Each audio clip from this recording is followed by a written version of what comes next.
اذان سے پہلے پڑھی جانے والی صلاۃ کو ہمارے بھائی بدعت حسنہ کہتے ہیں، اس بارے میں فرمائیں۔ پلاسٹک کی ٹوپی بعض علماء کہتے ہیں جائز نہیں ہے۔ بابا سوٹ تمہارا اعلیٰ سے اعلیٰ کاٹن، بنیان تمہاری اعلیٰ سے اعلیٰ برانڈڈ، کپڑے تمہارے اعلیٰ سے اعلیٰ، جوتی تمہاری اعلیٰ سے اعلیٰ، اور کم از کم سر کی ٹوپی اور پگڑی جوتی سے زیادہ پیسوں والی ہونی چاہیے۔ اتنا کام کر لو۔ پیر وڈے مرداراں دے تے سر وڈے سرداراں دے، ہماری زبان میں یہی کہتے ہیں۔ تو پاؤں سے زیادہ سر پر ٹائم لگا لیا کرو۔ پاؤں کے جوگر آپ کے 10,000 کے ہیں اور سر پہ ٹوپی پلاسٹک والی، نمو نمت تھا جن پہاڑوں لتھا، یوں نہیں ہوتا۔ ٹوپی اچھی رکھا کرے سر پہ، سر کو امامے سے سجایا کرے۔ عربی زبان میں مرد کہتے ہیں اسے ہیں جس کا سر ڈھکا ہوا ہو۔ پلاسٹک کی آج کل مساجد میں عام ہے۔ بابا مساجد میں جو ہر چیز رکھی ہوئی ہے اس کو رکھ لیں گے کیا؟ ایسے ہی کسی کو جوش چڑھا کسی نے رکھ دیا ہے تو مساجد میں کل جوتیاں بھی رکھی ہوں گی، چمائی چپل آپ اٹھا کے سر پہ رکھ لیں گے؟ اے سادے بندے ہو، مخلوق کی ساڑی سادی ہے۔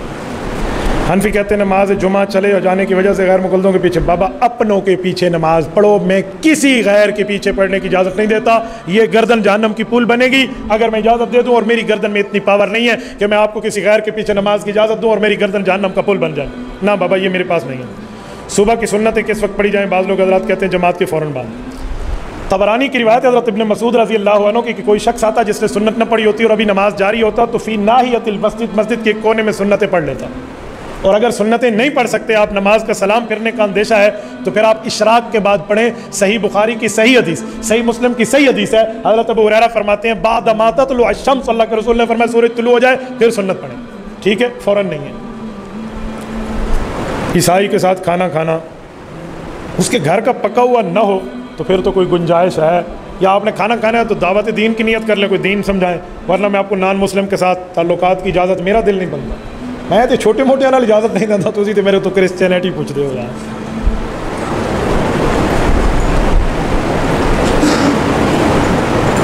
یہ لفظ پڑھ دو نا میاں بیوی والا جو نے لکھا ہے تو آپ حضرت کے پیٹ پکڑ لیں۔ یہ کہتے ہیں خاوند بیوی کے پاس گیا نہیں تھا اور خاوند فوت ہو گیا تو عدت کا حکم کیا ہوگا؟ یعنی رخصتی نہیں ہوئی تھی، میں نے آپ کو اچھے الفاظ میں سنا ہے، رخصتی سے پہلے خاوند فوت ہو جائے تو عدت کوئی نہیں ہے۔ بنی اسرائیل کا جو شخص حضور پاک کو اپنا واقعہ سنا رہا تھا، جس نے اپنی بیٹی کو زمین میں دفن کیا، اس نے زندہ دفن کیسے کیا؟ تمہیں کس نے کہا بنی اسرائیل کا سا فخذ تھا؟ بنی اسرائیل رسول اللہ سے 600 سال پہلے والے لوگ ہیں، کس نے آپ کو کہا؟ اور جس نے زندہ دفن کیا تھا اس نے ابو جہل کی پولیس کے ڈر کی وجہ سے کیا تھا۔ وَإِذَا الْمَوْءُودَةُ سُئِلَتْ بِأَيِّ ذَنبٍ قُتِلَتْ میں ہے کہ میرا کوئی داماد بنے گا اور میری ناک کٹے گی۔ سنا کسی اور مولوی تو ہوندے 10 دن انہوں نے، جس تو سنا ہے اس تو پوچھو۔ جنازہ کے ساتھ کلمہ شہادت، ایسی باتیں بھائی، کلمہ شہادت جو کہتا ہے نہ اس کو آتا ہے نہ پچھلوں کو آتا ہے، نہ وہ پڑھتے ہیں نہ پچھلے پڑھتے ہیں۔ بابا جو بات ہے کرنے کی وہ اس کے لیے استغفار کرتے جائیں۔ یہ کلمہ شہادت وعدت یہ کوئی شریعت کی ثبوت نہیں ہے۔ اگر کوئی آپ کو کہے کہ اچھی بات ہے پڑھ لو، اسے کو پھر اچھی بات ہے آسان دے دو، تکبیریں شروع کر دو۔ بابا ہر جگہ ہر اچھی بات نہیں کرنی ہوتی، وہ کرنی ہوتی ہے جو ثابت ہو۔ جو شخص سنتیں ادا کر رہا ہو، خطبہ جمعہ شروع ہو جائے، اس کے متعلق کیا ہے؟ وہ فوراً سلام پھیر دے۔ ٹھیک ہے، 2 رکعت پہ سلام پھیر دے، بعد میں پڑھے، کیونکہ اللہ کے رسول کی حدیث ہے اذا خرج الامام فلا صلاۃ ولا کلام۔ زیلائی میں امام یوسف زیلائی رحمہ اللہ نے اس کی تخریج کی ہے کہ جب امام خطبے کے لیے آ جائے پھر بولنا بھی جائز نہیں ہے، پھر نماز بھی جائز نہیں۔ لوگ علماء دیوبند پہ اعتراض کرتے ہیں کہ حضرت علی کو نہیں مانتے، اس کی بات فرمائیں۔ جو اہل بیت کو نہیں مانتا اس سے بڑا بے ایمان اس دھرتی پہ کوئی نہیں۔ میرے پردادے کا نام علی ہے، میرے دادے کا نام حسن ہے، میرے والد کا نام محمود الحسن ہے، میرے بڑے بھائی کا نام محمود الحسین ہے، دوسرے بھائی کا نام محمد حسنین ہے، میرا اصلی گھر سے نام حسنین معاویہ ہے۔ ہم نہیں مانتے، ہم تو پورے اہل بیت کے غلام ہیں۔ میں کہتا ہوں اہل بیت کے پاؤں میں، علی المرتضیٰ کے پاؤں میں جو جوتی آئی، اس جوتی کے نیچے جو چمڑا لگا، اس چمڑے کے نیچے جو وہ ہے تمغہ ہے، اس تمغہ اسے کیا کہتے ہیں؟ نہیں، ایک لفظ اور کہتے ہیں، تلوہ ہے۔ اس پر جو مٹی کے ذرات آئے ہیں، وہ مٹی کے ذرات ہماری آنکھوں کا سرما ہے۔ یار اہل بیت کو کوئی نہیں مانتا، دیوبند والے نہیں مانتے، کوئی اندھا ہے علم سے جو آپ کو کہتا ہے۔ ہم اہل بیت اور صحابہ کو مانتے ہیں۔ اللہ کے رسول نے فرمایا صحابہ کی مثال ستاروں جیسی، اہل بیت کی مثال کشتی نوح جیسی۔ آپ کبھی جائیے ملاحوں کے پاس جو کشتی چلانے والے ہیں۔ میرا کزن، میری خالہ کا بیٹا، وہ ماشاءاللہ بحری جہاز چلاتا ہے۔ میں نے اس سے بڑے انٹرویو کیے ہیں کہ ایک دن میں کتنے 100 کلومیٹر کر لیتے ہو؟ 300 کلومیٹر ایک دن میں، بڑا جہاز بڑی تیزی سے چلتا ہے۔ اس نے بڑے واقعات سنائے ہیں، ایسے جی چاہتے ہیں کہ اس کو سنتے رہیں۔ تو میں نے اس سے بھی آج پوچھا کہ آپ کا میپ کس سے راستہ لیتا ہے؟ کئی بار وہ بتاتا ہے کہ کشتی ستاروں سے راستہ لے کر چلتی ہے۔ تو حضور نے اہل بیت کو کشتی اور صحابہ کو ستارے فرمایا، یعنی اہل بیت سے محبت رکھو اور صحابہ سے رہنمائی لو. تو ہم پوری بات کرتے ہیں، آدھی نہیں کرتے. کیا قبلہ تبدیل ہونے سے مسجد اقصیٰ کی اہمیت ختم ہو گئی؟ جی قبلۃ الاولیٰ رہ گیا ہے، اہمیت برقرار ہے، اہمیت برقرار ہے. اللہ نہ کرے آپ کا رشتہ چاچو سے ٹوٹ جائے تو وہ چاچا پھر بھی رہتا ہے، سسر ختم ہوا ہے نا، لیکن احترام پھر بھی رہتا ہے. یہ تو انہوں سمجھ آنا ہے سوہرے والا رشتہ. آج میں ایک بندے تو پوچھے تیرا کون ہے؟ آدھے سانڈو پا کے. ٹھیک ہے، آپ اونچی آواز میں جنازہ کیوں نہیں پڑھتے؟ بعض لوگوں کو آتا بھی نہیں ہے. میں سنا دوں، ہم پہلی تکبیر کرتے ہیں اللہ اکبر سبحانک اللہم و بحمدک و تبارک اسمک و تعالی جدک و جل ثناؤک و لا الہ غیرک. یہ لکھا ہوا ہے مسند الفردوس دہلمی کی حدیث میں. اس کے بعد ہم درود ابراہیمی پڑھتے ہیں، یہ صحیح بخاری میں لکھا ہوا ہے. اس کے بعد ہم اللہم اغفر لحینا و میتنا و شاہدنا و غائبنا و صغیرنا و کبیرنا و ذکرنا و انثانا اللہم من احییت منا فاحی الاسلام ومن توفیت منا فتوفہ الایمان پڑھتے ہیں. ومن توفیت منا فتوفہ یہ پڑھتے ہیں. یہ مستدرک حاکم میں حضرت ابو ہریرہ کی روایت لکھی ہے. مجھے تو جنازہ آتا ہے، پھر میں ایسا کیوں پڑھتا ہوں؟ بچی کام پڑھتے ہیں اللہم اجعل حالنا فرطا واجعل حالنا اجرا وذخرا واجعل حالنا شافعا ومشفعا. بچے کام پڑھتے ہیں اللہم اجعل حالنا فرطا واجعل حالنا اجرا وذخرا واجعل حالنا شافعا ومشفعا. مجھے تو نابالغ بچی بچے اور بڑے سبقات ہیں. آپ لوگ کہیں گے ہجڑے کا جنازہ کون سا ہے؟ کہو گے نا اللہ نے مرد عورت کا رکھا اس لیے یہ کہتا کہ ہجڑے کا بھی وہی ہو. یہ ذہن میں رکھنا، ہجڑے کوئی علیحدہ نہیں ہے. تو ہم پھر ایسا کیوں پڑھتے ہیں؟ بابا نماز جنازہ دعا ہے، اور صحیح بخاری جلد نمبر 1 صفحہ نمبر 110 پہ لکھا ہے قال عطا آمین دعا ہو. آمین بھی دعا ہے، جنازہ بھی دعا ہے. اور قرآن میں لکھا ہے ادعوا ربکم تضرعا وخفیا، دعا آہستہ مانگو تو زیادہ بہتر ہے. اسی لیے ہم قرآن پہ بھی عمل کرتے ہیں، حدیث پہ بھی عمل کرتے ہیں.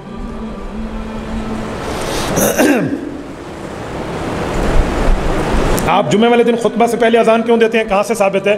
اللہ کے رسول نے فرمایا فَإِنَّهُ مَن يَعِشْ مِنكُم بَعْدِي، میرے بعد زندہ رہو گے فَسَيَرَى اخْتِلَافًا كَثِيرًا، فرقہ واریت دیکھو گے. فَعَلَيْكُمْ بِسُنَّتِي وَسُنَّتِ الْخُلَفَاءِ الرَّاشِدِينَ، ابو بکر عمر عثمان علی کی بات کو تھام لینا، فرقہ واریت سے بچ جاؤ گے. مسند احمد کی حدیث ہے، ارباز ابن ساریہ رضی اللہ عنہ راوی ہیں.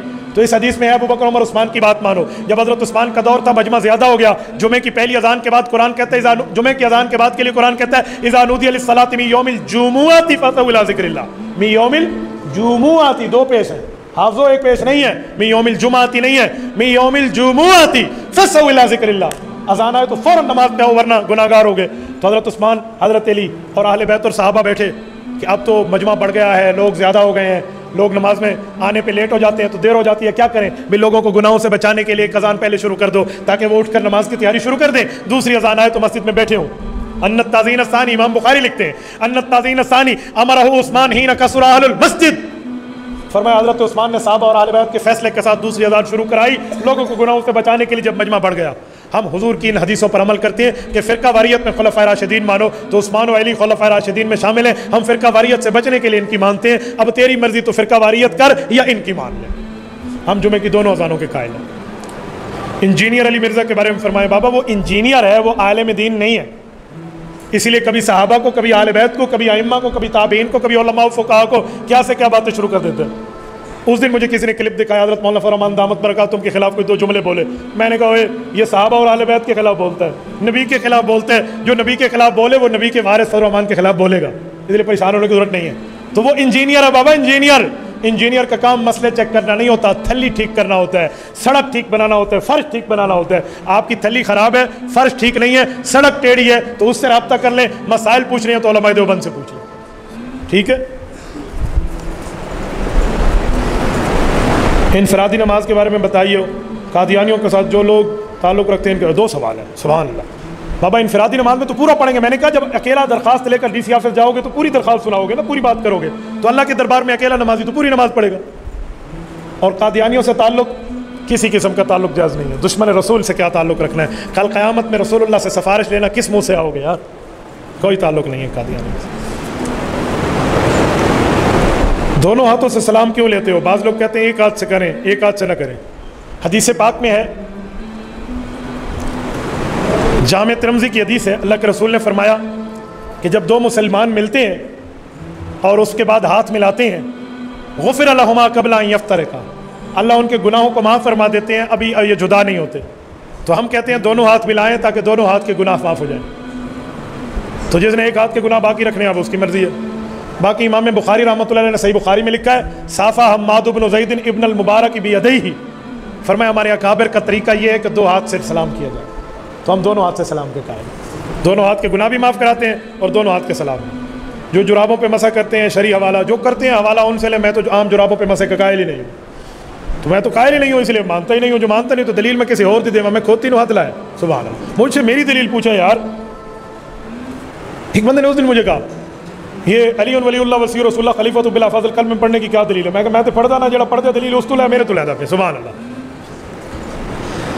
جماعت کے اندر کندھے سے کندھا ملانا، پاؤں سے پاؤں ملانا، اس بارے میں کیا حکم ہے؟ کندھے سے کندھا ملانا ممکن ہے، پاؤں سے پاؤں نہیں ملایا جا سکتا، ٹخنے ملانے میں پاؤں سے پاؤں ٹیڑھا ہو جائے گا۔ پاؤں سے پاؤں ملانے کا معنی ہے صف سیدھی کریں، تو کندھے سے کندھے کو دیکھ کر آپ صف سیدھی کر سکتے ہیں۔ اقامت کے الفاظ ڈبل کیوں ہیں، 2 دفعہ کیوں ہیں؟ اس لیے کہ ان الاذان والاقامت مثنا مثنا، حدیث پاک طبرانی میں ابن عمر رضی اللہ عنہ فرماتے ہیں اللہ کے رسول سے اذان بھی ڈبل ثابت ہے، اقامت بھی ڈبل ثابت ہے۔ عقیقہ 7 دن کے اندر کیا جائے، بعد میں کیا جا سکتا ہے، مسنون دن تو 7 ہیں، بعد میں کرو تو انگلی کٹوا کے شہیدوں میں نام لکھا جائے گا، مصیبتیں ٹل جائیں گی، لیکن مسنون 7 دن ہے۔ بعض لوگ کہتے ہیں امام کے پیچھے سورۃ فاتحہ نہ پڑھے تو نماز نہیں ہوتی۔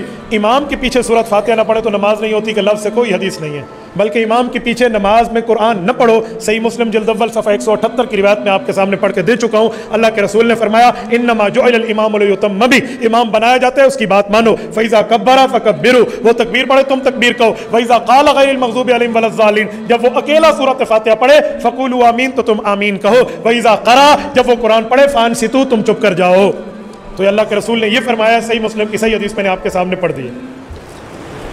اللہ کے نبی اسی قبر مبارک میں زندہ ہیں، بعض لوگ اس کو شرک کہتے ہیں، جی ہاں کوئی اور قبر بھی ہے دنیا میں۔ وہ ایران کے رافضی آئے تھے رسول اللہ صلی اللہ علیہ وسلم کی قبر کی بے حرمتی کے لیے، تمہارا نظریہ تو ان سے بھی غلط ہے، وہ جانتے تھے حضور کی قبر مدینہ میں اور تم حضور کی قبر کہیں اور سمجھ رہے ہو یار، اپنی قبر اپنی اسی مدینہ والی قبر میں زندہ ہے۔ کوئی 2 قبریں ہوتی ہیں؟ بابا اسی قبر میں زندہ ہے۔ حدیث پاک ہے صحیح مسلم جلد نمبر 2 صفحہ نمبر 268 کتاب الفضائل باب فضائل موسیٰ، حضرت انس بن مالک رضی اللہ عنہ کی حدیث، اللہ کے رسول نے فرمایا مررت علی موسیٰ لیلۃ اسری بی عند الکثیب الاحمر وهو قائم یصلی فی قبری، معراج کی رات میں موسیٰ علیہ السلام سے قبر سے گزرا، وہ قبر میں کھڑے ہو کر نماز پڑھ رہے تھے اور ساتھ سرخ ٹیلا بھی تھا۔ ایک بندے نے کہا یہ آسمانی قبر ہے، میں نے کہا لکھا ہوا ہے سرخ ٹیلا بھی تھا، ٹیلے آسمان پہ تیرے ابا جی نے بنائے ہیں۔ حضور پاک کی صحیح حدیث ہے 2455 نمبر کی مسند ابی یعلا جلد نمبر 6 صفحہ نمبر 135 کی روایت ہے۔ حضرت انس بن مالک فرماتے ہیں اللہ کے رسول نے فرمایا الانبیاء احیاء فی قبورہم یصلون، انبیاء اپنی قبروں میں زندہ اور نماز پڑھتے ہیں۔ لہٰذا عقیدہ حیات النبی علماء حق علماء دیوبند کا مذہب ہے، ہم اس کو مانتے ہیں۔ آپ کو اللہ مدینہ منورہ لے جائے، اللہ آپ کی برکت سے ہمیں بھی لے جائے۔ رسول اللہ کے روزے پر حضور کی حیات لکھی ہوئی ہے، دروازے کا نام ہے باب السلام۔ ہر دروازے کا نام باب السلام کیوں نہیں ہے؟ ہر جگہ سے اللہ پہنچا دیتا ہے، لیکن ادھر باب السلام ہے کہ سلام کے لیے ادھر سے جاؤ، اور پھر رسول اللہ کی قبر پہ ٹھہرو تو ادھر ایک ستون ہے ادھر ایک ستون ہے۔ جو بندے جا چکے ہیں وہ جانتے ہیں، ادھر ستون پہ 2 شیر ہیں ادھر ستون پہ 2 شیر ہیں۔ دائیں پہ لکھے ہیں یا خیر من دفنت بالقاء اعظمہ فطاب من طیبہن القاء ولکم، بائیں پہ لکھا ہے نفس الفداء لقبر انت ساکنہ فیہ العفاف وفیہ الجود والکرم۔ 4 کے ترجمے کسی اور موقع پہ میں محل استشہاد کا 3را ترجمہ کرنے لگا ہوں، نفس الفداء لقبر انت ساکنہ، میری جان قربان اس قبر میں جس میں آپ زندہ ہیں۔ ساکن ہے، ساکت نہیں ہے، نون سے ہے، سکنا، سکنا فلاں، سکنا کا معنی ہوتے رہنے والا، ساکن سکنا، سکنا یہ زندہ کے لیے، فلاح سکنا ولا نفقہ زندہ بیوی کے لیے، سکنا موزہ بیوی کے لیے نہیں ہے۔ انت ساکن ہو، اس قبر میں آپ ساکن ہیں یعنی زندہ سلامت ہے۔ آپ کو کوئی کہے گا حضور کے روزے پہ کوئی شعر لکھا ہونا دلیل ہے، آپ کہیں گے جی ہاں دلیل ہے۔ موطا امام مالک کتاب الصلاۃ باب جامع الصلاۃ، حضرت ابو ہریرہ کی روایت موجود ہے، اللہ کے رسول نے فرمایا اللہم لا تجعل قبری وثنا یعبد، اللہ میری قبر پہ شرک نہ ہو۔ حضور کی دعا قبول ہے، شرکی عقیدہ رسول اللہ کی قبر پہ نہیں لکھا جاتا، عقیدہ حیات لکھا ہوا ہے تو یہ عین ایمان کا عقیدہ ہے۔ ٹھیک ہے، آپ حیات النبی پر سبق رکھ لیں، میں انشاءاللہ قرآن کی آیات بھی پڑھ لوں گا اور حدیث پاک بھی سنا دوں گا۔ جنازہ کے بعد دعا کیوں نہیں مانگتے؟ ہم تو جنازہ کے بعد دعا مانگتے ہیں، آپ کو کس نے کہا نہیں مانگتے؟ لیکن ہم وہ مانگتے ہیں جو سنت والی ہے۔ جنازے کے بعد جو دعا حضور نے مانگی ہے وہ قبر پہ جا کے مانگی ہے، سلام کے فوراً بعد نہیں مانگی۔ اگر سلام کے فوراً بعد حضور پاک نے مانگی ہے تو آپ دکھا دیں، آپ نہیں دکھا سکتے کیونکہ حضور نے مانگی نہیں ہے، تو قبر والی ہم مانگتے ہیں جو قبر پہ حضور پاک نے مانگی ہے۔ رفع دین کیوں نہیں کرتے آپ؟ اللہ کے نبی سے ثابت ہے۔ آپ سجدوں میں رفع دین کیوں نہیں کرتے؟ اللہ کے نبی سے ثابت ہے۔ جو جواب آپ کا وہ میرا۔ آپ کہیں گے منع ہو گیا تو یہ بھی منع ہو گیا تھا، اس کو جو اللہ کے رسول نے خیل شمس فرمایا ہے، یہ جو میں آپ کے سامنے حدیث صحیح مسلم جلد نمبر 1 صفحہ 181 کی پڑھ چکا ہوں، یہ کہاں جائے گا؟ میرے بھائی نے میرے خیال میں پرچی حدیث سننے سے پہلے لکھی ہے یا لیٹ آیا ہے، 2 میں سے ایک ہو سکتا ہے۔ ہمارے کچھ لوگ جلدی جمعہ پڑھنے کے لیے بھی وہی ہے، بابا کسی غیر مذہب والے کے پیچھے میں جمعے کی اجازت نہیں دیتا، اپنے امام کے پیچھے نماز پڑھو۔